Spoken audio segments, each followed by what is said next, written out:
Thrill Side of H-Town, 97.9 The Box. It's the Madd Hatta Morning Show. My partner is in the building, y'all. Dr. Ian is in the house. What's up, y'all? What's up? First, before we get into the book, The Ancient Nine, by the way, you gave me this book months ago. Said, Hatter, you got to read it. It's my novel. I'm doing it different. No exercise, nothing. I'm out of that. You know, that other book I told you we need to go back to, but we'll talk about that another time. But this is the main book we'll talk about in a minute. But when you see Dr. Ian, you got to start talking about food and bodybuilding, blah, blah, blah. So the last time I seen him, I was like 230-odd pounds.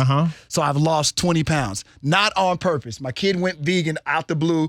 She got tired of doing the meat thing. So, you know, trying to be a proper father, right? You try to copy and mimic your kid because you can't let your kid shine out. You know, shine bright. Partnership. Yeah. So you try to do the right thing. So I lost all this weight, man. So it's blowing my mind because I just found out how light I really was. And I guess I should have known when none of the clothes fit anymore. Well, first of all, you got to ask yourself, what do you really want? Do you want to look like Hulk Hogan? You know, here's what every guy wants, right? Okay. You want to look good for your lady when the clothes come off. You want her to look at you and go, hot damn. Well, you gonna tell me that your girl thinks you look better then than now? Now you got you got the swole, but you also got the ab cut. You got the ab game is tight. It's nice, man.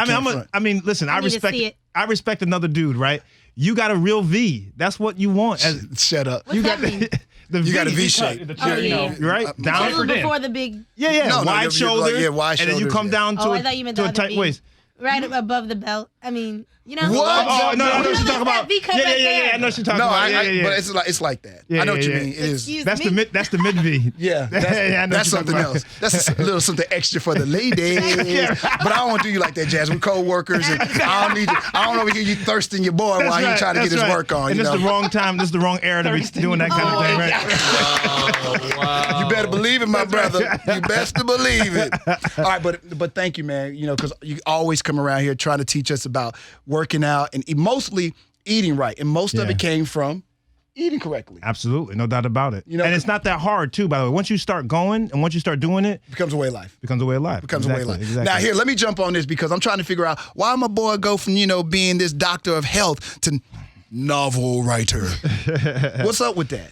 The Ancient Nine is a book I've been writing for over 25 years. It's a thriller. It's based on my experiences in one of Harvard's elite secret societies. So when I was a senior, I said, one day I'm going to write this story. So I wasn't even a writer then, as you can imagine. I'm just a senior in college. I started writing what it took for me to get into the secret society at Harvard.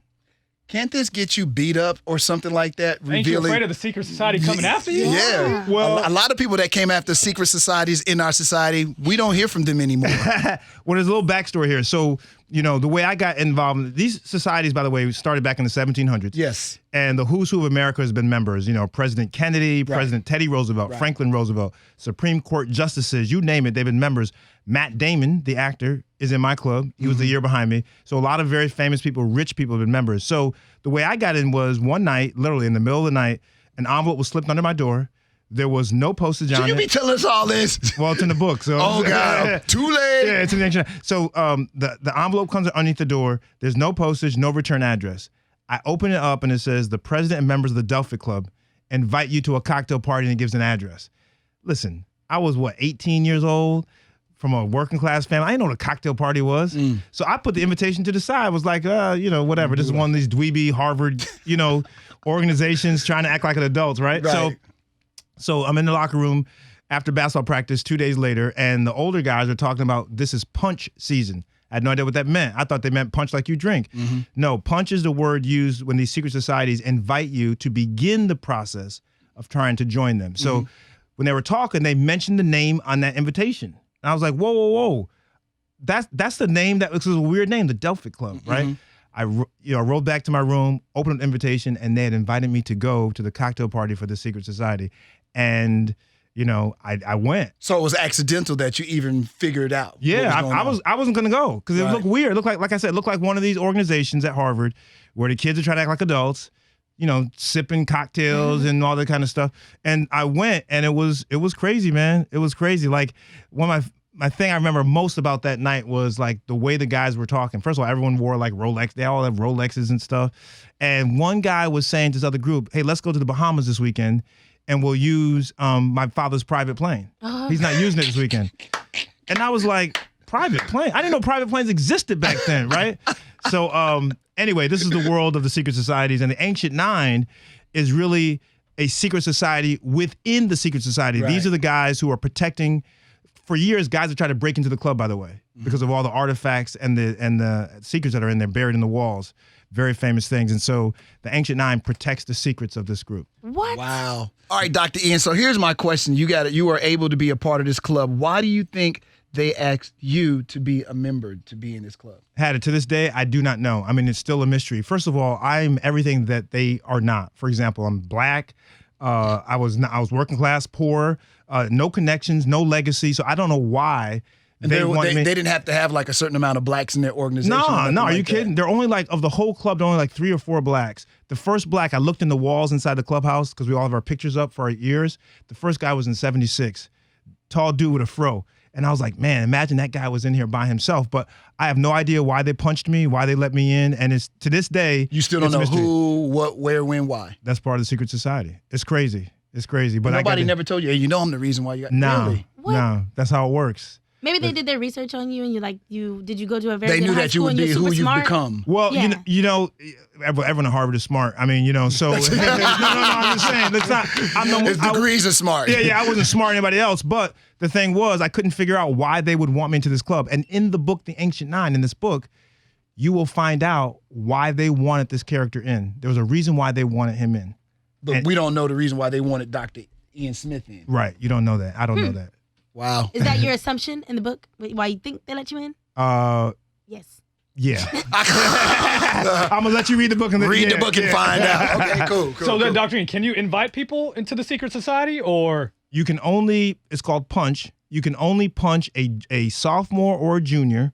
You can punch them, but the committee inside the club has to agree to who all the punchees are. So you're my boy. I say, I want you in. I'll go to the committee and say, hey, I want to punch Hatta. And they have to, by vote, say, and by the way, punching doesn't mean you get in. It means you just get invited to start the process. But you start with about 100 guys. Only 15 to 20 guys get in at the end of the day. And it's only guys. How long is the process? About 2 months. It starts now. It's actually punch season is right now, actually. Uh-oh. In the fall. So this book comes out just in time for them to have a little reading for homework. Wow. Yeah. So crazy. how deep do you go in revealing? Because there has to be some secrecy. Because if you tell too much, I love you, Dr. Smith, but I know they'll come get you. Well, so how deep are you allowed to Well, get I do here? say it is a novel. Okay. All right. Okay. There you go. But I do say based on real events. Okay. And I've already had members who read it. And they actually like it. Like I'm telling kind of our process. I don't give you all the details of the process. All right. But you know how we get in. You understand how we get in. Okay. And there are there are 2 things. One, the book opens up in 1927. 2 guys are trying to break into the Delphic Mansion. 1 guy disappears. Fast forward to the 80s when I'm in school and the main character who is me, is in school. He starts getting punched to join this club. You say he was in school in the 80s. I'm looking at him like he just turned 32 yesterday. It's a long time ago. But anyway, this guy is trying to connect these 2 famous books at Harvard. There's 1 book that was in the private library, King James I. Oh, wow. A very famous book. And the other book was the last book remaining of John Harvard's collection because the rest of the collection got burned up in a fire in the 1700s. The 1 book didn't get burned up because the student forgot to return to the library. So those 2 books are under lock and key at Harvard. And so this student, who's me, is trying to piece together the Ancient Nine and the disappearance of this student from the 20s and these 2 famous Harvard books. Cool. So it took you 25 years to put it all together. Now's the right time. You finally got it out there. How's it feel? It feels good because people are loving it. There's a little love story in the middle of it. But the reviews have been awesome. Just got optioned to be a movie. Really? So What? yeah, knock on. Wow, Yeah, man. thanks, man. Wow. Thanks. Knock on wood that it Looking for any happened. actors? Did you call Matt Damon for this? No, I didn't actually. So he's gonna find out about it. But yeah, I'm excited that it's optioned, and people are just loving it because it's a lot of fun. It's a fun read. All right, so now that you're doing the novel deal, so does this mean that the whole diet, exercise life is gone now? Oh, and no. you're a novelist? No. I'm doing both. You can be left side and right side. That's what I believe. So, no. In April, I got another book coming out called Clean and Lean. Oh, Which is, by the way, getting people to do what you just did, which is to clean them out, but also lean them out. What you just did is exactly like the prototype of Clean and Lean. So that's coming out in April.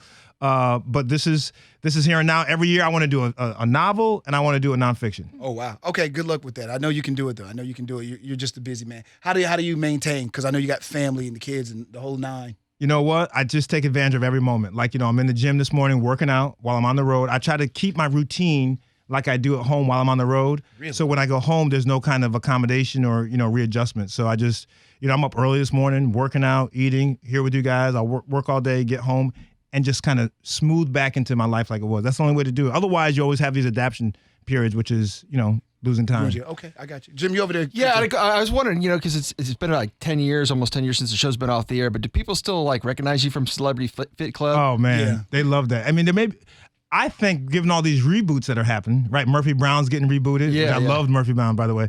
But people are saying, why not reboot Celebrity Fit Club? Yeah. So we'll see what happens. It was a fun show. It was a good time. And all of us are still doing our thing. The drill sergeant Harvey's doing his thing. Stacy Kaiser is a psychologist.